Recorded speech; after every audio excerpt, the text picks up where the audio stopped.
Tels, ça me fait bien plaisir de t'avoir enfin à côté de moi en tant qu'auteur.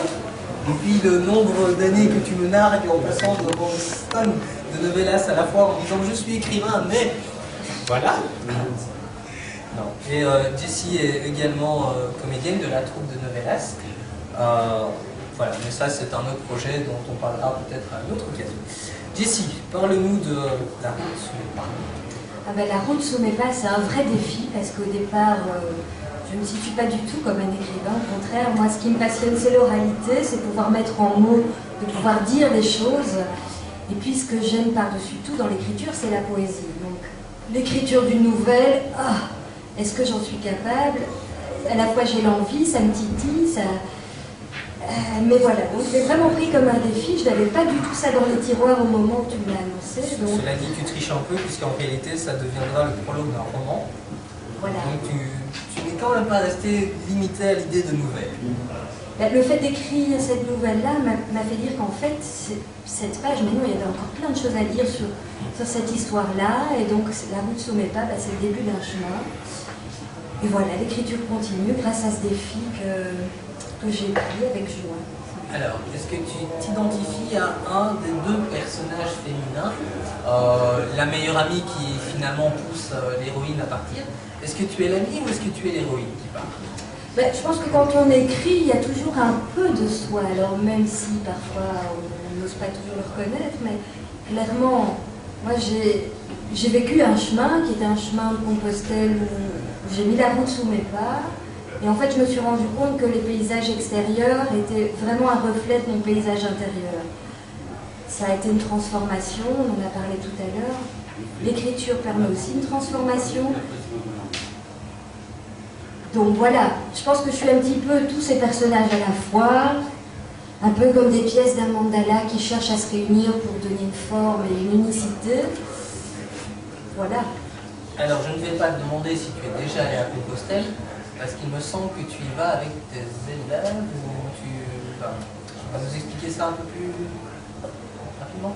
Ben voilà, j'enseigne, on pourrait couper ce mot-là en deux, tiens, j'enseigne. Voilà, tu l'as fait. Je l'ai fait, j'adore couper les mots en deux parce que j'aime quand ils respirent autrement.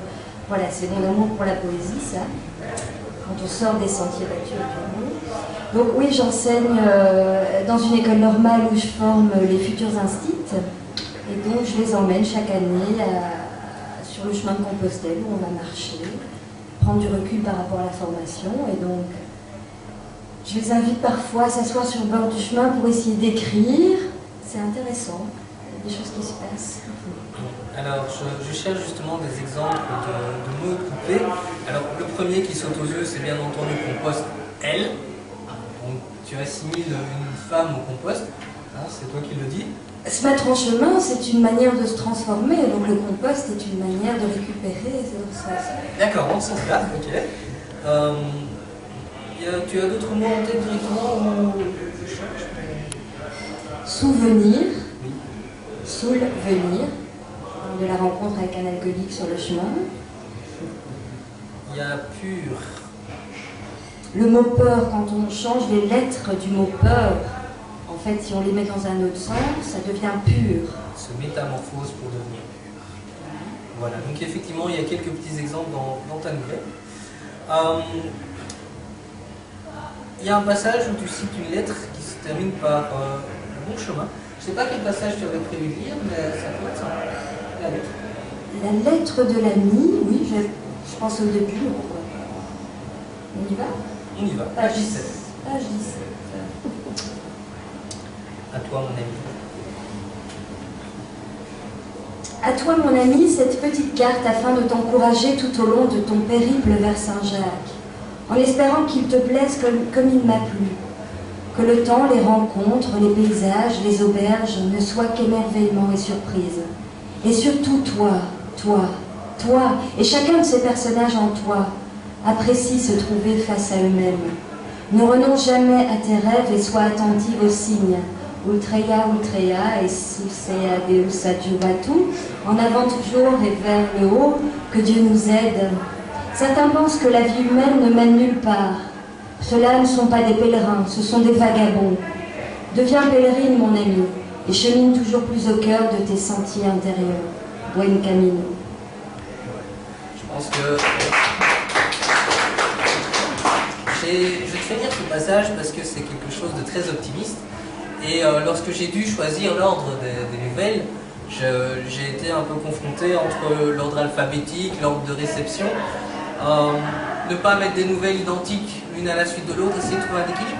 Et la première nouvelle m'a paru tout à fait logique de commencer le chemin sous la route, enfin la route sous les pas, et de terminer avec à la recherche d'un Adi qui est aussi une nouvelle très spirituelle finalement, et qui elle se passe en Inde. Voilà. C'était un bon départ, et au fil des pages on se rend compte que le trajet est assez compliqué, mais ce qui compte, comme toujours, c'est le chemin. Tout à fait. Tu veux ajouter quelque chose? Non, je pense qu'on commence à avoir un peu faim. Le mot de la fin. Il y a encore deux personnes à passer. Alors je cède ma place. Voilà. On va prendre notre amie Aline. Si, mais toi viens aussi.